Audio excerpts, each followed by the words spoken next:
গাছ বাঁচাতে মানুষ কি নিজের জীবন পর্যন্ত বাজি রাখতে পারে? ইতিহাস বলছে হ্যাঁ, পারে। ১৯৭৩ সাল, উত্তরাখণ্ডের গাড়োয়াল হিমালয়। যখন ঠিকাদাররা নির্বিচারে পাহাড়ের বুক চিরে গাছ কাটতে এসেছিল, তখন অস্ত্র নয়, মানুষের সাহসী হয়ে উঠেছিল সবচেয়ে বড় প্রতিরোধ।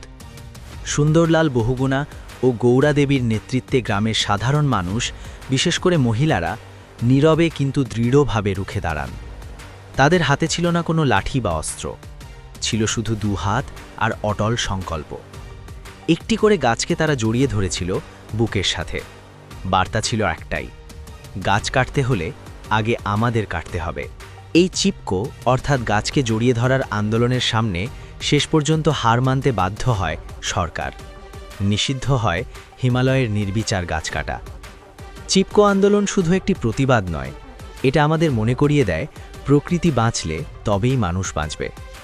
ভিডিওটি যদি তোমার চোখ খুলে দেয়, মন ছুঁয়ে যায়, তাহলে শেয়ার করো।